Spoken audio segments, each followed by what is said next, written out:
Welcome to the Me the Money Show. I'm Dan Barnes, Editorial Director at Markets Media Europe.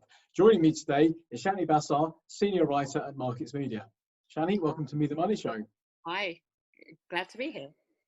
So we're remote working today, obviously, but you've been covering remote working quite a lot recently, and we've seen a fair amount of stories regarding challenges in trading workflow, about the impact, particularly the impact that has as a result of remote working. What sort of things have you been hearing in the market? So I thought, first of all, I wanted to kick off with Des Staley at Barclays yesterday, and he's the CEO of Barclays, and he mentioned that it's kind of old-fashioned to have 7,000 people coming into an office in central London. Yeah. So it looks like remote working is here to stay. And that brings certain challenges like sharing data, sharing information, kind of automating your workflows. And then a lot of the people I've been speaking to over the last couple of weeks have been kind of helping put that infrastructure in place. So I thought I'd run through a couple of stories that I've done and kind of what their predictions are. So one of the people I spoke to was Alex Foster, and she's the Director of Global Insurance, Wealth Management and Financial Services at BT. Yes. So what they've done is they've helped a lot of their clients, they've put together what they call like virtual tariffs, so that people can trade at home. So both, particularly on the buy side, with the same level of controls as they would have in the office. Very useful. So, yeah, exactly. And then as well as doing that, and she said, like, you know, central banks suddenly wanted like money market desks, which they'd never had before because of obviously all the volatility in the market. So that, you know, they'd get a call in the morning and say, can you set up a money market desk for us? And they did that, you know, for some of their clients, they did that in just a couple of hours. So that's the kind of thing they've been dealing with. Yeah. And the phrase she used was that businesses are cloudifying. So they're basically doing all the same things, but it's all in the cloud now. And her prediction was that now that the genie is out of the bottle for working at home, it's going to be something that people want. So in the future, you know, we're probably not going to see people going 9 to 5 days a week and commuting into the office. Now that, I can imagine. If everyone's working.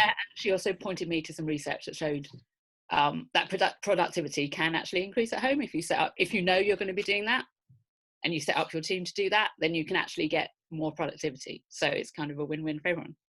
Yeah, well, there's certainly no infrastructure reason. If everybody's working from the same servers and all the data is already in the cloud, why go to a centralized place when your data is already centralized? You can work remotely, reduces travel, makes a lot of sense. Yeah, and then another firm I spoke to was VoxSmart, and they basically monitor communications. So despite the fact that everyone is working remotely, the regulators have said, we still want you to try to do your best to capture all the, you know, whether it's phone, whether it's email, whether it's apps, whatever, messaging services, you still need to capture that, do the best you can.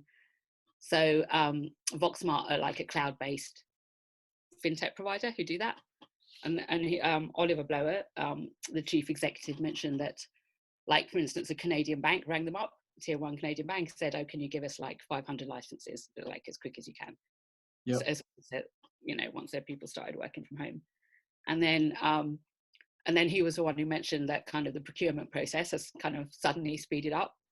So before firms would say he mentioned one firm in particular who took like 2.5 years to implement Skype for their teams. Wow. And then exactly, which is typical for big banks, but in the last couple of weeks they've done like Zoom and Microsoft Teams in like 4 weeks.